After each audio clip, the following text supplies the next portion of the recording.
What's good? What's good? What's good? What's good, everyone? It's that dude, the one and only Mind of Murdock, bringing it back. We are here for Mind on Bears, covering the OTAs, wrapping up this week. This news from the Chicago Bears. We had a lot of insight this week. Offense got a win this week. So without further ado, if you haven't already, then definitely make sure you smash that like button and subscribe. And let's go ahead and get on to it.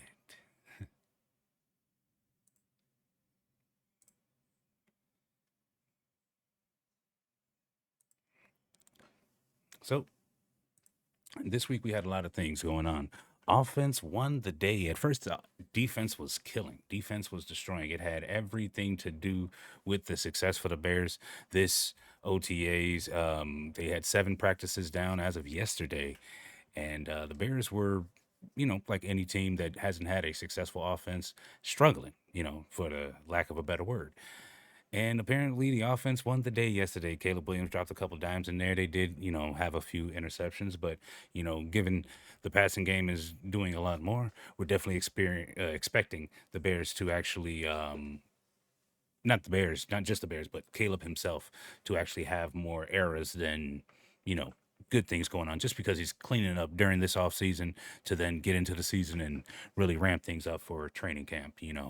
And with them talking to Ben Johnson earlier this week, they said that Case Keenum has been one of the options that he really enjoyed seeing throughout his career, and he actually really didn't work with him personally, but having Case's overall knowledge there has really helped the team out. Tyson Bagent himself has also said that. So that's a good thing to find out that Case Keenum has been a great addition to the team. It's still going to be an open competition between the quarterbacks for quarterback two. So that's definitely going to be interesting to see. And with the history with Ben Johnson's quarterbacks has been pretty good. If you think back with Goff, he was able to fix quote unquote golf, as we called it, as everyone really called it, fixing golf. And I don't really think it was a fixing golf. It's really just putting him into the proper system that he can establish himself as a dominant force, right? And really not a dominant force, but as a factor. You get what I'm saying? Caleb Williams has a lot more talent than Jared Goff. He has a lot more going for him, and his potential is. I mean, we don't even see the ceiling at this point with Caleb Williams. So we're looking forward to see what we have and what Ben Johnson's can actually, collaborate with that. And Courtney had a Courtney Cronin, one of ESPN's and just in general a great, fantastic reporter for the Chicago Bears. I would definitely recommend you go checking out her content. She has some great OTA footage and just coverage overall on the Bears. She asked on Caleb's response on the late pass when it went down to the flats, one of the earlier practices to DeAndre Swift, and Ben Johnson just had a swift response saying, "Hey, it was late. Period. Point blank. It was late, and we took care of it. We wanted to make sure that Caleb understood it was late, and we want to get to it. Everything is supposed to be on a certain timing, so everything has to get down and down in distance exactly where you need it to go." In that time, within that time. If it's later, that means the play itself didn't work out and you need to go back, start over. That's one big thing that every single player, including Rome Odunze, has been, kind of just projecting left and right. Intensity, intensity, intensity, and relentless effort. Relentless effort. That's all we've been hearing this whole OTAs, which is great. It's very good to hear, especially as a change in the atmosphere from the Chicago Bears. I would say the last time that we really heard about the Chicago Bears players really enjoying what they're getting from practice was the Lovie Smith era, and that was good when it lasted. And Caleb having his best day yesterday would on the fourth would be a great sign for all Chicago Bears fans, just to show that he's knowing the book and he's understanding the game plan that Ben Johnson wants to put into here. We knew that Shane Waldron, with all of his screen passes, wasn't going to work out. It was just a horrible way of doing things. It was the Luke Getsy way of playing. So we didn't want that, but we end up continuing that. So that's neither here nor there. Brisker, he was hurt, but he also, just like Caleb Williams, about his situation with his father and the Vikings. Jaquan Brisker, shout out to him. He wants to go ahead and move on. So move on, Chicago. We need to go ahead and move on from this concussion protocol, from the reasons why last year. I truly believe, yes, he was hurt. He had some issues and so on and such. But at the end of the day, I believe the coaches were also trying to watch out for him and the team itself. If this team wasn't going to be successful, why would we put him out there, to just get hurt? That's kind of a situation where, let's say Aiden Hutchinson had been healthier, would he have been able to help Detroit last year? Yes, but at the same time, would it have been worth it? No, it would not have. But Detroit would have loved it, just to maybe win one more game and possibly go a little bit further. But who's to say he would have helped? It could have hurt, So at the end of the day, it's great to look out for the player and not necessarily just look out for the team every single time. I mean, as fans, we want them to look out for us and the team, but at the end of the day, these are individual players.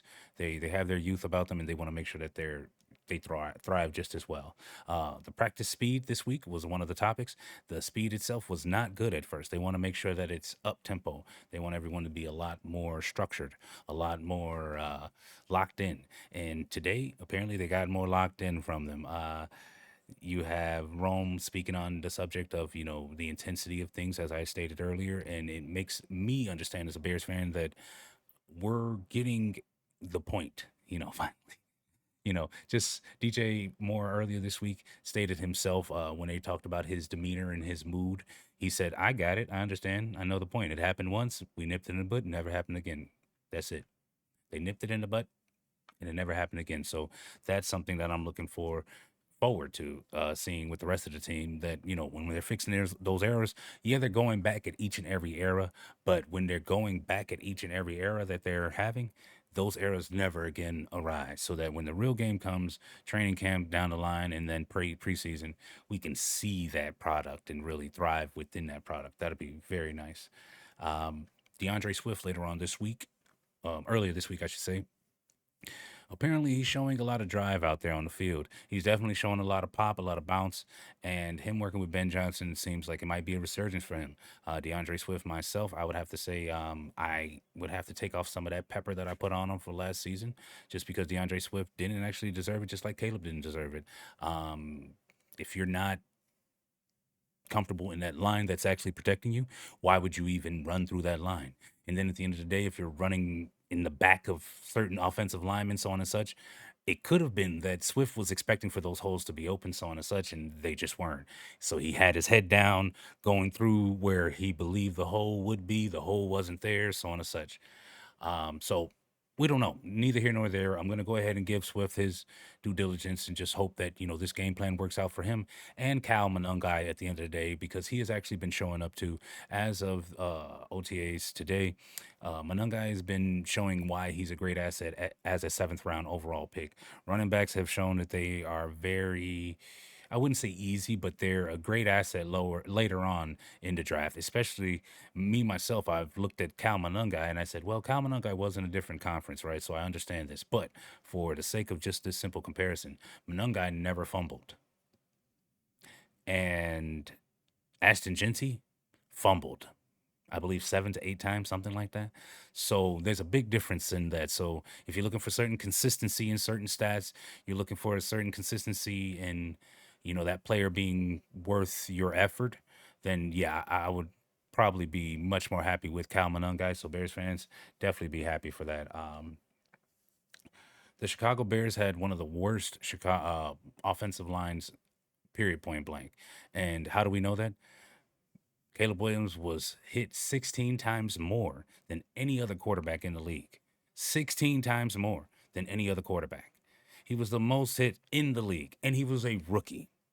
And yet we have constant pressure from different people talking about Caleb has to bring us to the promised land. Yes, he does. He definitely does, but he does not have to do it this year. This year, we're looking for a winning team. We're looking for a working formula. We're looking for the offense to be thriving and possibly the defense to suck. I don't want the defense to suck, but what I mean by that is you can tell the difference between the offensive talent and the defensive talent, to now where we're kind of like, oh man, this is crazy. And what if this guy comes out and this guy pops up, this guy shows up? Those are the things that we're looking forward to seeing. And that's what I'm looking forward to seeing, exactly what they're able to give us, if they're able to give us that. And on another note, Don't forget about Ian Wheeler, everybody. We did have Ian Wheeler last year. He did get hurt during the offseason. So we're just going to have to hope that he survives through this one. At the end of the day, he was an asset of Ryan Poles, and we're hoping that, I mean, in some shape or form, he can at least stay on the practice squad possibly and show us some, some true grit. Because you never know what happens with running backs. They get knocked out all the time, and you will always need another runner. You will always need a workhorse to help you, get those extra couple yards. So you never know. But with so much talent on Chicago Bears, there's not really much I can do when it comes down to just giving him the job. There's too much talent here. There's just way too much talent. And speaking of too much talent, right now, Colston Loveland and Luther Burden are hurt. Those are our two top picks. Well, yeah, two of our picks from the draft, and they're hurt. Realistically, right now, they are a plus for the Chicago Bears. Bears fans, don't get upset, don't get mad, don't fear worry. Yes, we could use them, but at the end of the day, given the pieces that we already have, we should be able to make things work. Tyler Scott should break out and do something. Doomery, whatever his name is, should be able to do something. Zakakis, whatever his name is, should be able to do something.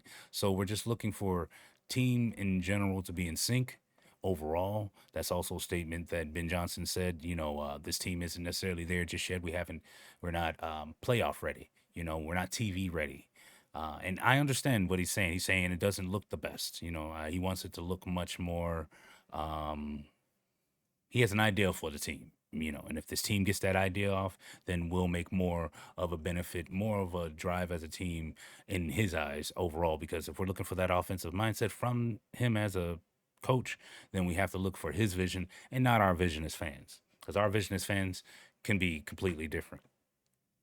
And on a side note, let me go ahead and stop it right here and say I didn't get a chance to put it on social media because, I believe social media are different things. It's about the timing. And if you're on there that day, me, I don't just sit on Twitter, Facebook, all these other things all day. I roam throughout different things and I like my sleep. And I'm actually going through a lot of different things physically right now with medical. So I'm not there to just put out different messages. But on a positive note, happy birthday to Roma Dunze, our young sophomore, now sophomore. I was going to say rookie, but sophomore wide receiver. I'm definitely looking forward to him having a great career and us just kind of thriving through him being, that dominant 50-50 go get it, you know, just talent, just I'm looking forward to him actually breaking out because Kevin White did not work out for the Bears. And sad to say, Kevin White was drafted here in Chicago to the Bears and it didn't work out. So it was very sad. I'm looking forward to the draft coming back to Chicago, but it seems like it won't be for a while. So we'll see exactly what happens with that. Ben Johnson wants the huddle to look better. He wants the overall cadence to look better. He wants things to sound better. A lot of the reporters themselves have noticed that there is a lot of inconsistency and they want to hear more of, what that team's supposed to sound like. And then they're just wondering, is that how it's supposed to sound? He said, nope, immediately. Nope, nope, not at all. It's not supposed to sound like this at all. How it's supposed to sound is how you're going to see it on Sundays. So guess what? We are not ready. We are not just right now, not ready for prime time. It's just that simple. Prime time is different, and that's we're ready for Sunday, just not prime time. It's different. There's levels to this.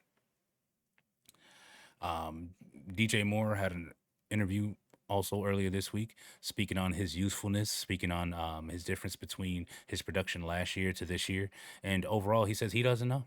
A lot of these players don't know exactly where they're going to be used. He could still be used as a gadget guy, get a lot of screens. He could be used as a guy that goes around the middle, cuts through, so on and so forth. There's a lot of interchanging pieces on this team, so it's going to be very interesting to see how he's used. A lot of people can safely assume maybe like a Ahmad St. Brown, possibly a, you know, if you remember this Bears fans, I should say, Bernard Berrien.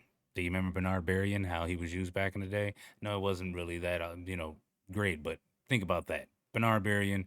You got your Brandon Marshall, which is Rome. Whatever. Just you get what I'm saying. Just DJ says he doesn't know. So overall, we're looking forward to seeing exactly how he's used because he was used for everything. Okay, he was used in the backfield. He was used for screens. He was used. I believe he passed the ball even once or something like that. But either way, DJ's, he's still waiting to see exactly how he's going to be used and what comes from that. And moving along, we have speaking about Grady Jarrett's effort overall is showing a lot for Dex, is showing a lot for the defensive line. Overall, the team is looking good. We are extremely happy about the productivity that we're getting from them. It works out that we have a lot of these young guns, and it seems like people are starting to understand. But I should say, given our defense wasn't that great, it's hard to believe that our defense knows what they're doing because they weren't that great. So I still have a little bit of prove it in me. It's nice to hear that Dex is truly the leader on that defensive line and everyone else is kind of making sure that they, go along that way. And with him and Roma Dunze both changing their body types and taking away some of that fat, adding on more muscle mass, it means that they're more dedicated to what they want to do in certain aspects of their individual games. Rome's individual game, the reason why he got bigger in size, he said it during this interview.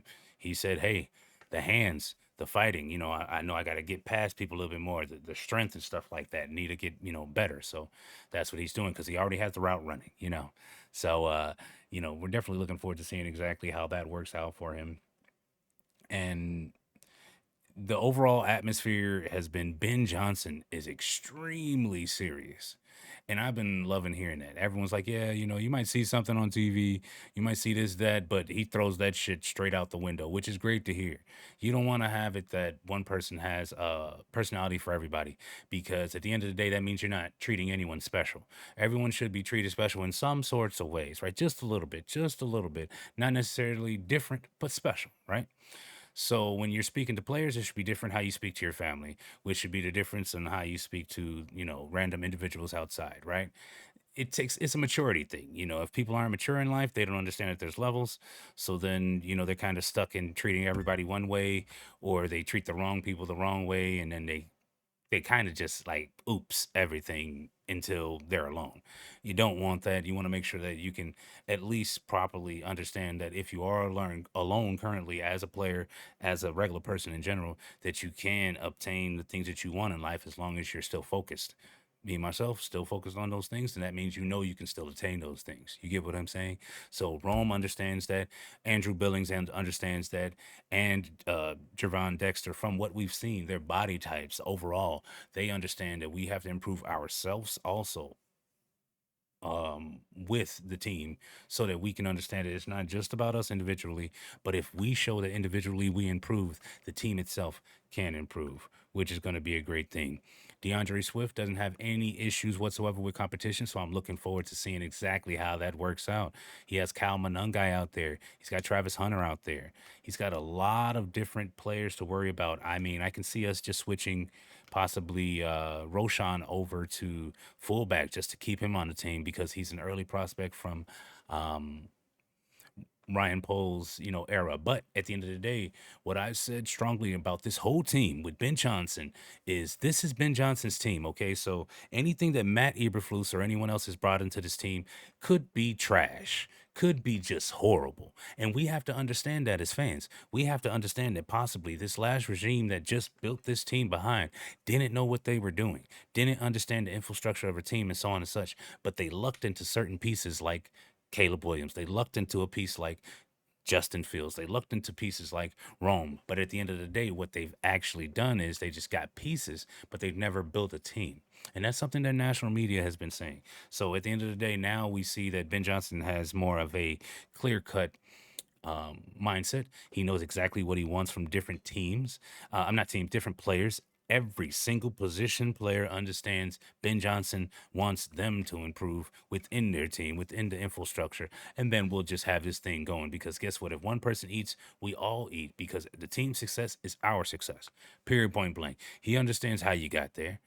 So if we got there by practicing against this same guy over and over, we know that that same guy is going to probably stay on the team for the next couple of years. Why? Because he helped us practice. Even though he may not be quote unquote good enough to be on the team, he still helped us practice well. That's what I see out of John Jackson, Caleb Williams' friend from USC that the Chicago Bears have added to the team. I see John Jackson as a player that, Caleb wanted some familiarity coming from USC. So our coaching staff was like, well, let's help him out. Let's give him, a friend from, that he may know. So not only did we give him Rome, but we also gave him John Jackson. John Jackson is his off the field, wide receiver, and Rome is his on the field. I understand that. Just need all the rest of the fans to understand that just as well.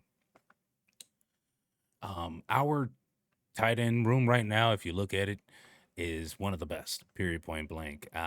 If we were to add Mercedes Lewis, that would be a cheat code because we would have one of, if not the best, blocking tight end in NFL history with our team. But also, we would have Colston Loveland and the one and only Cole Komet. And Cole Komet, I believe it's going to be a breakout season for him. I can easily see him getting 8 to about 1,000 yards, maybe more, with Caleb because I can see him being used as a clear outlet.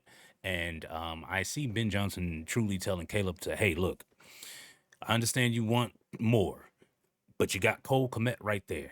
Hit him right there while he's in the middle. Hit him right there while he's cutting out the side, doing out routes, whatever. Hit him and let him do his job, and then we'll figure out everything else on those longer plays or whatever you're trying to do, those Superman plays. So looking forward to seeing exactly how that goes. Training has to be the right way. If they don't train the right way, they don't want it to continue. They'll stop it right in the middle of practice. That's been a good message this whole time for the Chicago Bears. They've been making sure that that has been the message. Training has to go the right way and has to be fluent. So that's what I'm looking forward to seeing. If we can do more as a team to show that we have more sequency between ourselves, then we're fine. Right now, as he said, we're not ready for prime time. That's cool. But that's being honest with yourself. That's accountability. You're not sitting here projecting, yeah, it should be about another 14 win season, it's that easy. Nah, not at all. Not at all. Me and myself on my other video, I actually predicted that the Chicago Bears would go 11-6. I broke it down and let it be known exactly why, and it becomes a situation where I can see what we have, but then I can also see our flaws. So as long as we get over some of those flaws, 11-6 seems extremely easy at this point to me, especially given the head coach, the offensive minds, and the defensive minds that we have. We have Eric Bieniemy and Ben Johnson, and then we have Dennis Allen, Al Harris. What's his name? Uh, Tim Hightower, not Tim Hightower, but Hightower for our special team. We have some great assets. So overall, this staff is beautiful for us, and it seems like we finally, as Bears fans, have something to look at as okay. This is different because everything has been different. It doesn't sound the same. It doesn't sound the same, which is great. It's great to see. It's not as though I'm picking, cherries and like, well, you know, Matt Eberflus happened to have growing his beard out, so it seems like he might be more serious. What? But that's what we had to go on because we weren't getting anything else from him. This right here, we're getting so much from players. Everything feels different. It feels a lot better. They're not just yelling at players, they're giving more passion on the field. And that's the thing that players are actually feeling and they're seeing. It's not like they're just being antagonized and told about themselves. They're being told about themselves, but they're also being corrected and shown how they could fix it. Now, if that's the way that they will fix it, it's another thing. But at the end of the day, they're understanding that there's love with that. It's different if you're just saying, you're doing this wrong, you're doing this wrong, you're doing this wrong compared to someone that's saying you're doing this wrong. This is how you could do it. This is how you could. This is another way that someone else does it, but just to let you know you did this wrong. Boom, look at that. That's constructive. That's a way that you can grow. You can choose to be better or you can choose to go worse from that. Immature people think, the left-handed side and they don't think of it that much. So you got to make sure that those levels of maturity are more impacted with your players. You have sophomore players here, and then now you have these incoming rookies that are already hurt in Colston Loveland and Luther Burden. With both of those players being hurt right now, what makes it okay? What makes it okay for them? Nothing. So you got to show that this team is dedicated, it's hard, it's working. So then when they come out there, guess what? They're dedicated, they're hard, they're working. And that's what we need. We need that from the Chicago Bears so that we can feel more united as a team and as a front in general. It's going to be great to see what we have this upcoming season with this team. The team wasn't held to any standards by Matt Eberflus, and it's nice to see the standards that are put in by Ben Johnson right now. There's been a lot of intensity, a lot of relentlessness, a lot of judgment in general, which is great. It's great because it's growth. You know, that's one thing that we took away from the era of life in general is judgment. And one thing that we didn't understand is that with certain levels of judgment, that there was so much change. But with no judgment, there is no change because you're giving them choice to not change. So then beforehand, when they just have that judgment and they could just take it upon themselves to change, now that you're giving them choice to not change, they don't even take your words in general. They just take it as blah, blah, blah, blah. That's the problem. So we need to make sure that we're better at taking judgment, constructive criticism, so that we can all build and have more, so that we can enjoy more as fans in general. Because this team, if you're not having the sequencing between Caleb Williams, Roma Dunze, and the offensive line itself, then you have the offensive line hiking the ball at a time that Caleb isn't ready, and then Rome not getting off the line or getting off the line wrong or dancing too much at the line, doing whatever he needs to, not breaking through, not strong enough to get through, not gaining this muscle mass. There's so many different things. You must think about it as Bears fans. What's really worth it? Okay. Do it in the OTAs, and then we can take care of it later. Period, point blank. It seems like with this last OTA, DR Dominic Robinson has shown exactly why the Chicago Bears have kept him for so long. He's shown a lot of passion, a lot of drive. They're liking that. He's showing why he's still here.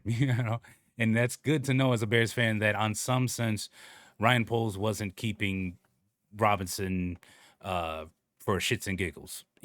For lack of a better term, uh, he's actually of quality, which is good. That's good to know. So now within the infrastructure of a team and a game plan that should work, we'll see if he's still going to be here working with us throughout this season. But in general, that's good to hear that DR wasn't a waste of time for Bears fans throughout this time. It tends to be that for a lot of players, and you end up just getting pennies on the dollar.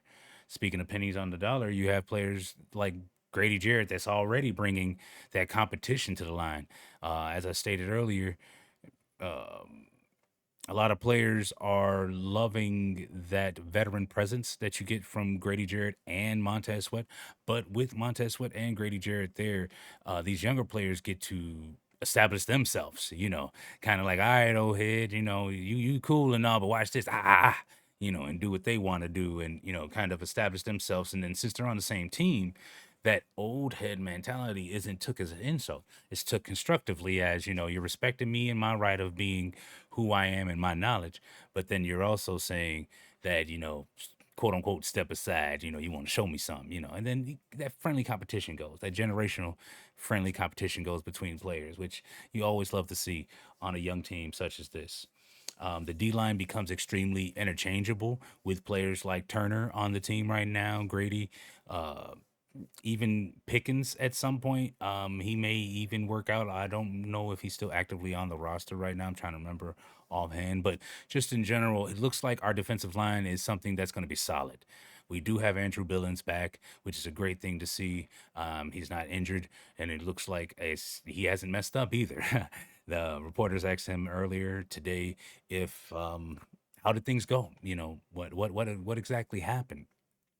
He himself said, "You know what? Nothing. I'm straight. I haven't messed up yet, and I'm happy, and I'm hoping to stay on that streak, and I'm hoping that he stays on that streak himself as well, because it seems like he may be a great asset, especially at the dollar price that we got him. That if we re-sign him, that means that he really foreshadowed, or I should say, overshadowed Pickens, and sad to say Dexter didn't work out, and there'll be different players that we're looking at like, oh, okay, well, we're happy we got Billings in that position, but overall we're looking for some production from these young guys. So Billings back healthy will really challenge these young boys to step up or step to the side. So that's going to be a key, so to speak, um,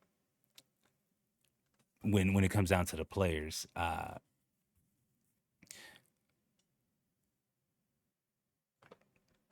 Roma Dunze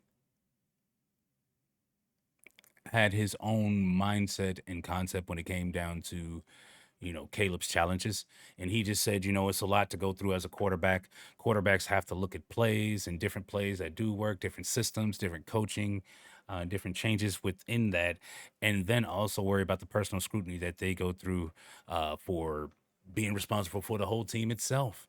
And I have to say, I understand exactly what he means. He's trying to put, in hindsight, for people, let them understand that sometimes, the pressure you put on him really just got to get put on the whole team at that point. Caleb Williams is definitely the leader. He will be the reason and the driving force and why we win, most likely with this team. But at the end of the day, the biggest thing that we must understand as just personal media and people on the internet in general, you shouldn't necessarily put it on any of these individual players. It should be on the team as a whole. But throughout the season, we do see certain things leaking, certain individuals not necessarily following through. So then, boom, that becomes the main issue. We then begin to point those people out, aka Stevenson, for his, debacle in Washington. So it could be come team to me real quick, and we can be pointing at one player. So it's just about trying to keep it as team. So Bears fans, if you can, please, please smash that like button and subscribe if you haven't. But at the end of the day, I definitely need you all to understand that there's more that goes into the game itself for our Chicago Bears, because we're looking off of our team's history, not NFL history. We're not comparing NFL history at all with our team, because if we were, then we would be looking for Super Bowls and all this other stuff. And then realistically, there's only one team that wins each year. So, knowing that there's only one team that wins each year, guess what? Every team sucks. Every team fails. Every team is wasting money. But we can't look at that. We have to look at them all on an individual basis. So don't forget that when you're talking about the Chicago Bears, that we still have to keep it on an individual basis, because keeping it on that individual basis makes it a little bit more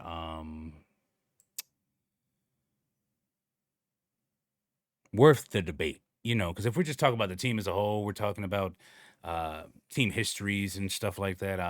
Bears have been here since forever, and we should be a lot more successful than we have been, and we haven't been. But at the same time, I understand why, because we're committed to the players, staff, and the coaching in general. That we, well, staff equals coaching, but we've been committed to them. So if it's been a bad coach, we've kept that bad coach through his most of his contract. If it's been a bad player, we've kept that player through his most of his contract. Why? Because they've actually wanted to be dedicated and stick to what they've put their money into, right?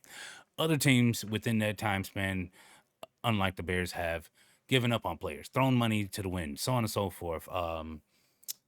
Made controversial trades and this, that, just to try to get to that point in the playoffs, and still haven't gotten to the playoffs. Cowboys. But that's neither here nor there. Bears fans just understand we've been committed to, the task. And now it seems like things are, it's going a lot better. It's going a lot better. They want gains over niche technique and abilities. When they were talking to Rome Odunze, there was a lot of situations where they asked about his size once again, and he was just like, "Well, those that hand fighting, I would rather have it where my strength itself can help, other than me having a chicken wing somebody, or kind of break too early on my route or break a little bit later just because of the physicality that the defender is given to him." So knowing that Rome wants to be better, I'm all for it. I am all for it. It shows that Rome is not the only one. He's the young one, right?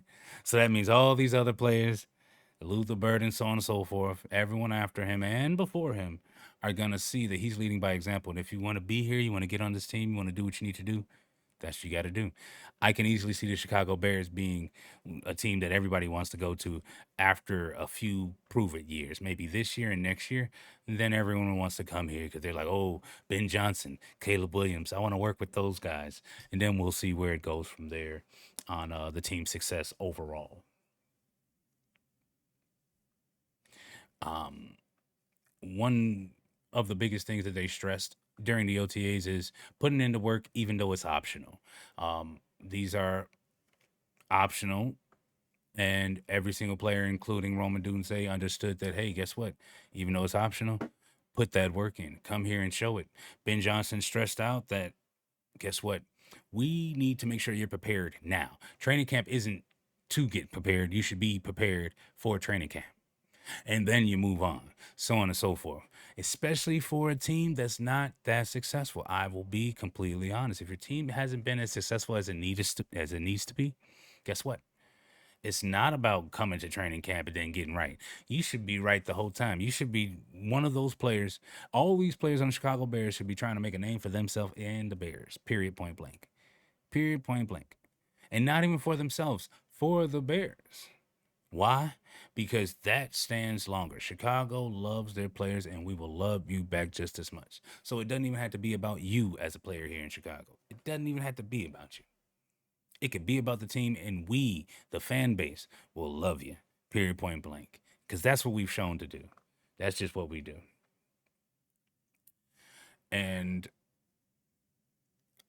as a closing note, I've noticed that Ben Johnson was speaking on goals for the whole team and not for the individuals. How do you feel as Bears fans about the fact that Ben Johnson said it's not for the individuals? I love it. Personally, I feel like Ben Johnson is making the best decision at saying, and Roma Dunze and other players, when they're looking at their own contracts, looking at their own space, looking at what they're doing for themselves, that they're saying it's not about the individual, it's about the team. So, how do you feel? Is it about the individual? Should some of these players go ahead and look at themselves and say, "Hey, let me get some of that. Let me get let me get that." Meaning, I need the ball. Luther Burden, I need the ball. Colson Loveland, I need the ball. Are we gonna see players saying they need the ball? Are we gonna see players saying they need playtime? Are we gonna truly capitalize as a team and see exactly how it is? You let me know down below. Thank you so much for showing up to this episode of Mind on Bears. It's been that dude, the Mind of Murdock. You can go hit me up on all the rest of my socials, especially my Twitch. And this has been a great time. Yeah, Chicago Bears, we're doing some crazy things this offseason, and I'm looking forward to the season starting. Look forward to seeing some college football highlights later on after this upload. And without further ado, it's been Mind on Bears. Bear down.